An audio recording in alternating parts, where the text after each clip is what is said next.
नमस्कार सभी को। आज हम प्रकाश चैप्टर से संबंधित महत्वपूर्ण जो आंकिक प्रश्न जो हैं उनके बारे में विस्तार से अध्ययन करेंगे। कक्षा 10 का नवा पाठ जो है प्रकाश, उससे संबंधित महत्वपूर्ण आंकिक प्रश्न जो कि परीक्षा की दृष्टि से महत्वपूर्ण हैं उनके बारे में विस्तार से अध्ययन करते हैं। तो पहला प्रश्न है, यदि किसी उत्तल दर्पण की फोकस दूरी 50 सेंटीमीटर है तो दर्पण की वक्रता त्रिज्या जो है वो हमें ज्ञात करनी है। तो फोकस दूरी यानी कि एफ जो है वो हमें 50 सेंटीमीटर दे रखी है और वक्रता त्रिज्या यानी कि आर जो है वो हमें ज्ञात करनी है। और दर्पण की जो फोकस दूरी और वक्रता त्रिज्या में संबंध जो होता है वो होता है एफ बराबर आर बटा 2। तो F is equal to R by 2। तो आर इज इक्वल टू होगा 2F। तो इसमें मान रखते हैं तो 2 × 50, 50 जो है वो एफ है, फोकस दूरी है। तो जब गुणा करते हैं तो आर बराबर आती है 100 सेंटीमीटर। तो दर्पण जो है, उत्तल दर्पण जो है, उसकी वक्रता त्रिज्या जो होगी वो 100 सेंटीमीटर होगी। ये इस प्रश्न का आंसर है। अगला प्रश्न है, यदि किसी लेंस की फोकस दूरी जो है वो 20 सेंटीमीटर है तो लेंस की शक्ति जो है वो क्या होगी, लेंस की क्षमता जो है वो क्या होगी और लेंस जो है वो किस प्रकार का होगा, ये हमें ज्ञात करना है।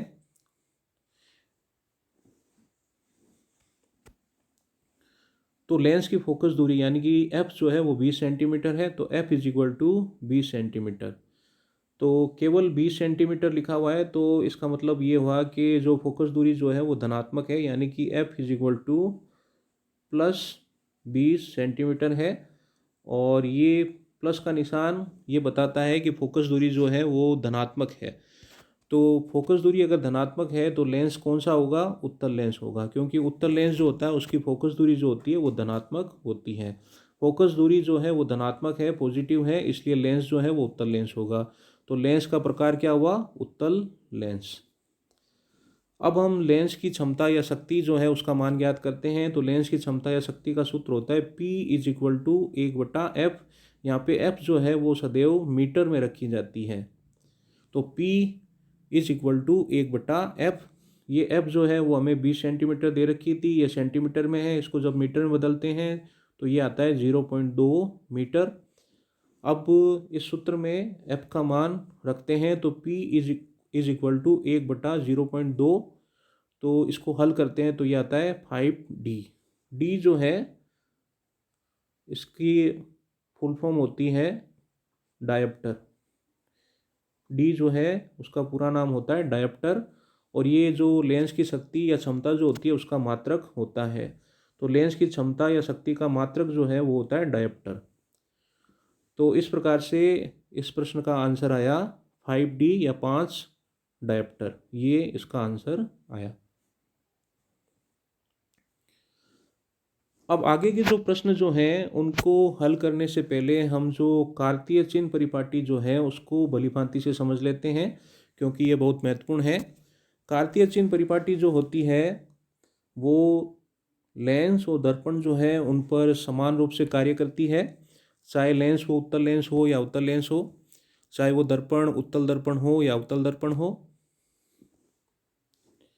अब ये मध्य में ये जो है ये दर्पण भी हो सकता है और लेंस भी हो सकता है। ये मध्य में लेंस या कोई दर्पण जो है उसको दिखाया गया है और ये जो है ये मुख्य अक्ष है।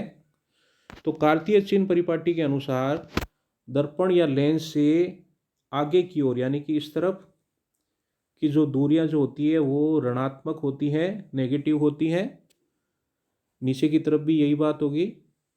दर्पण या लेंस से आगे की ओर जो दूरियां जो होती है वो नेगेटिव या ऋणात्मक होती है। और लेंस या दर्पण के पीछे की ओर की दूरियां यानी कि इस तरफ की जो दूरियां होती है वो धनात्मक या पॉजिटिव होती है। नीचे की तरफ भी यही स्थिति है कि लेंस या दर्पण के पीछे की ओर की जो दूरियां होती है वो धनात्मक या पॉजिटिव होती है। और अगर ऊंचाई की अगर बात की जाए तो ये मुख्य फोकस है, मुख्य अक्ष है। और मुख्य अक्ष के ऊपर की ओर की जो ऊंचाई होती है वो धनात्मक या पॉजिटिव होती है, और मुख्य अक्ष के नीचे की ओर की जो ऊंचाई होती है वो ऋणात्मक या नेगेटिव होती है। तो इस तरफ भी यही होगा, मुख्य अक्ष के ऊपर की ओर की जो ऊंचाई है वो पॉजिटिव या धनात्मक होगी, और मुख्य अक्ष के नीचे की ओर की जो ऊंचाई होती है वो नेगेटिव या ऋणात्मक होगी। मुख्य अक्ष के ऊपर की ऊंचाई का मतलब होता है कि जो प्रतिबिंब बन रहा है वो सीधा बन रहा है, और नीचे की ओर की जो ऊंचाई होती है इसका तात्पर्य होता है कि जो प्रतिबिंब जो है वो उल्टा बन रहा है। तो दोबारा से एक बार रिपीट कर लेते हैं। तो लेंस या दर्पण जो है उसके आगे की ओर यानी कि इस तरफ की जो दूरियां होती हैं वो ऋणात्मक होती हैं, नेगेटिव होती हैं, और लेंस या दर्पण के आगे की ओर यानी कि इस तरफ की जो दूरियां होती है वो धनात्मक या पॉजिटिव होती है, और लेंस या दर्पण के लिए मुख्य अक्ष के ऊपर की ओर जो ऊंचाई होती है वो धनात्मक या पॉजिटिव होती है, और नीचे की ओर की जो ऊंचाई होती है वो ऋणात्मक या नेगेटिव होती है। वस्तु जो होती है या बिंब जो होती है उसको हमेशा लेंस या दर्पण जो है उसके आगे की ओर रखा जाता है, यानी कि इस तरफ रखा जाता है। तो इसलिए जो बिंब या वस्तु की दर्पण या लेंस से जो दूरी होती है u जो होती है वो हमेशा नेगेटिव या ऋणात्मक होती है। और अगर फोकस दूरी की अगर बात करें तो उत्तल लेंस व दर्पण की फोकस दूरी जो होती है, उत्तल लेंस व दर्पण की जो फोकस दूरी f जो होती है वो पॉजिटिव धनात्मक होती है, और अवतल लेंस व दर्पण की जो फोकस दूरी जो होती है यानी कि f जो होती है वो नेगेटिव यानी कि ऋणात्मक होती है। तो उत्तल लेंस व दर्पण की फोकस दूरी धनात्मक होती है, और अवतल लेंस व दर्पण की फोकस दूरी जो है वो ऋणात्मक होती है। तो ये कार्तीय चिन्ह परिपाटी है और इसको हमें भलीभांति समझना है। इसी की सहायता से आगे के जो प्रश्न जो हैं वो हम हल कर पाएंगे।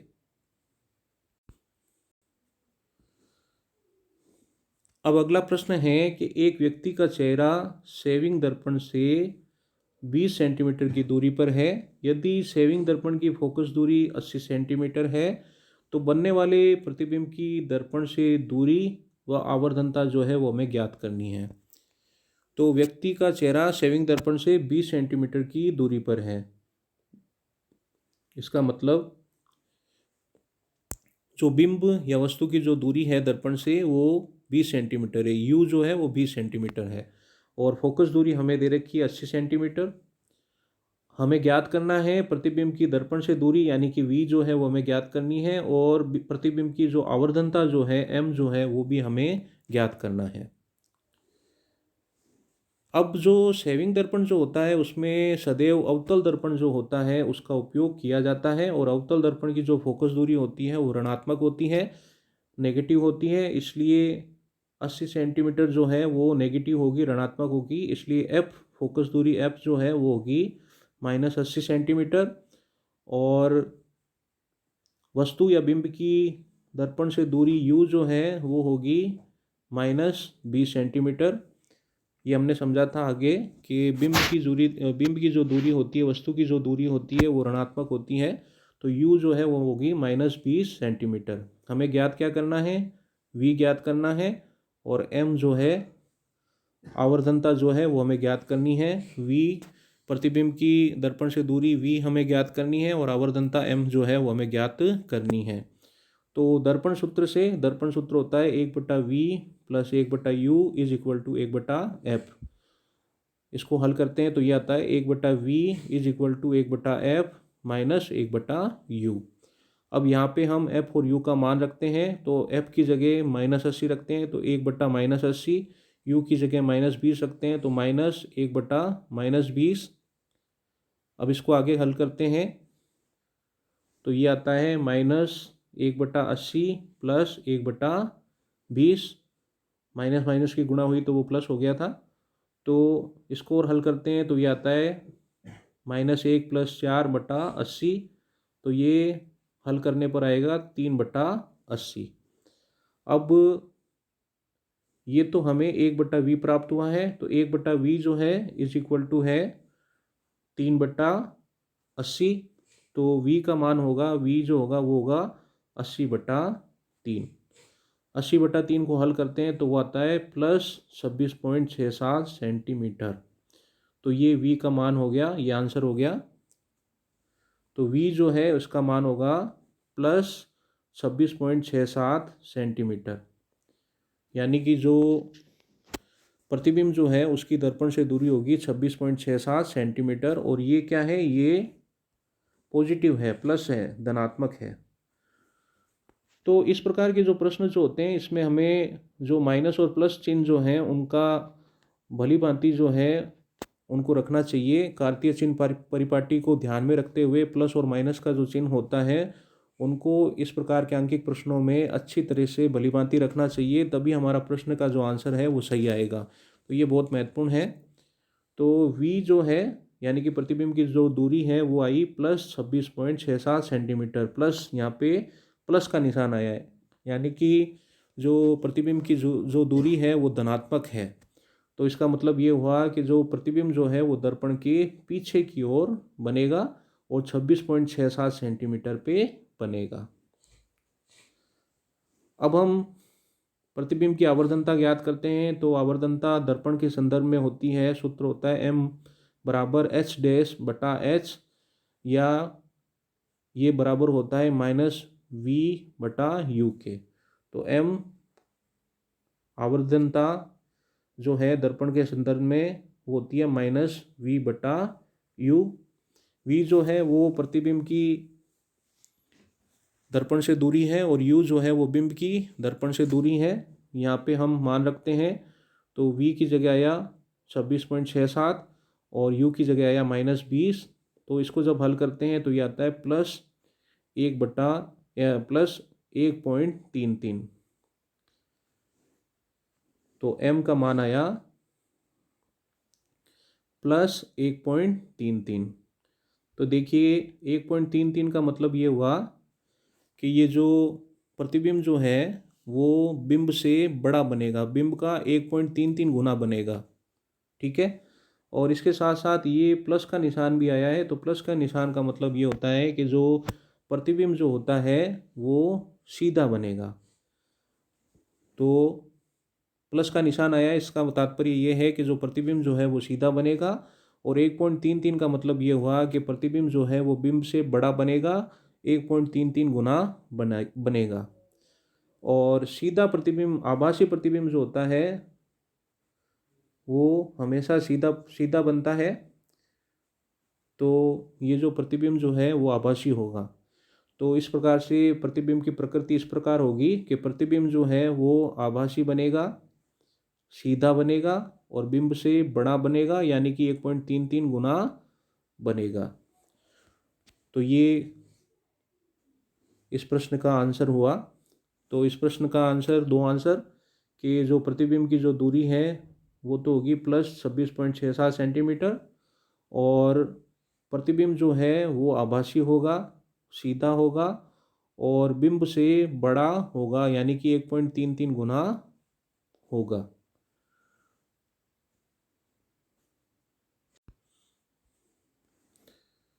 अगला प्रश्न है, एक उत्तल लेंस की फोकस दूरी जो है वो 50 सेंटीमीटर है।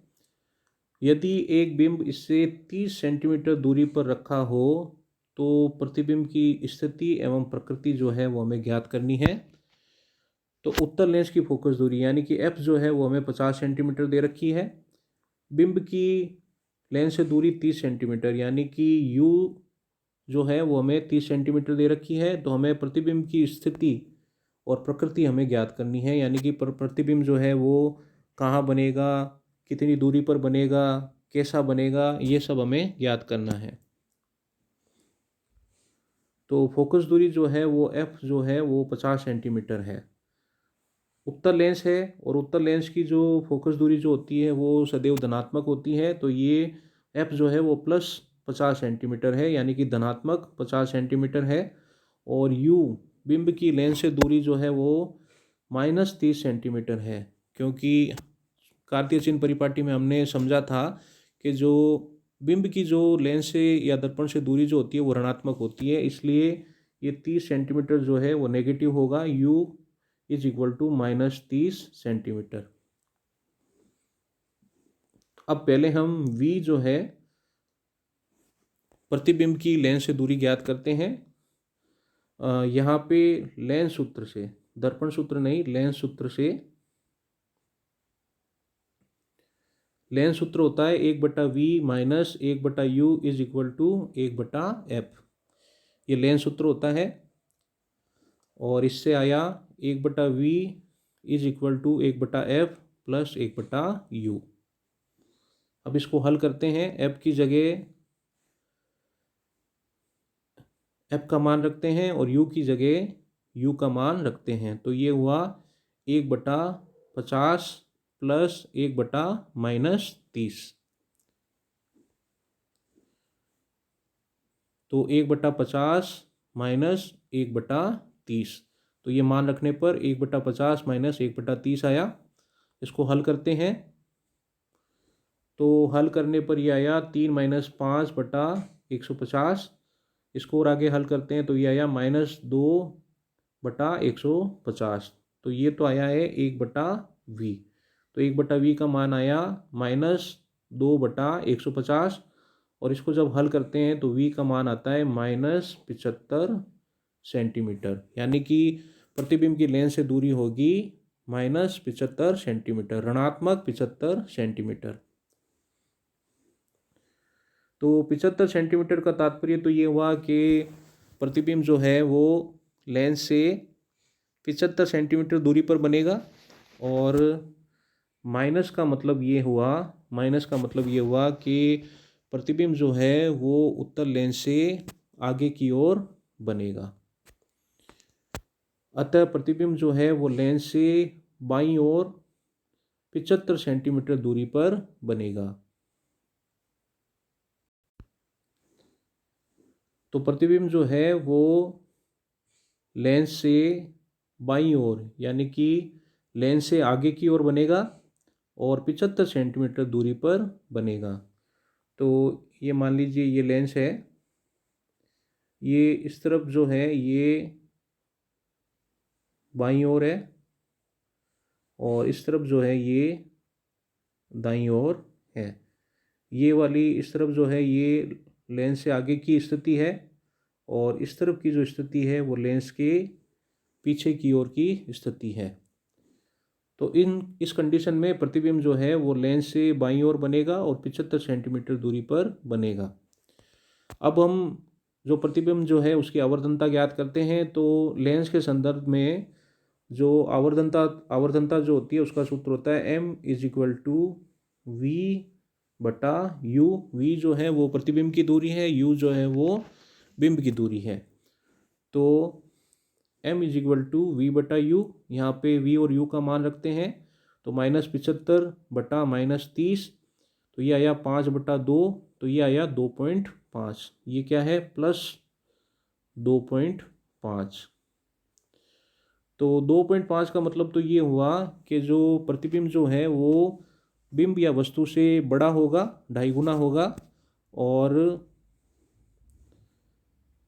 प्लस जो है इसका तात्पर्य ये है कि जो प्रतिबिंब जो होगा वो सीधा होगा, और सीधा होगा तो आभासी होगा। तो इस प्रकार से प्रतिबिंब जो होगा वो आभासी होगा और सीधा होगा। +2.5 आया है तो प्लस का तात्पर्य हुआ है कि प्रतिबिंब जो है वो सीधा होगा और आभासी होगा। और प्रतिबिंब जो है वो बिंब से 2.5 गुना आवर्धित होगा। तो इस प्रश्न के आंसर हमें प्राप्त हुए। तो v प्रतिबिंब की जो लेंस से दूरी जो है वो -75 सेंटीमीटर, ऋणात्मक 75 सेंटीमीटर होगी, और प्रतिबिंब जो है वो बिंब से 2.5 गुना बड़ा होगा। तो इस प्रकार से हमने इस प्रश्न को भी भलीभांति हल किया। तो जय हिंद, जय भारत, धन्यवाद।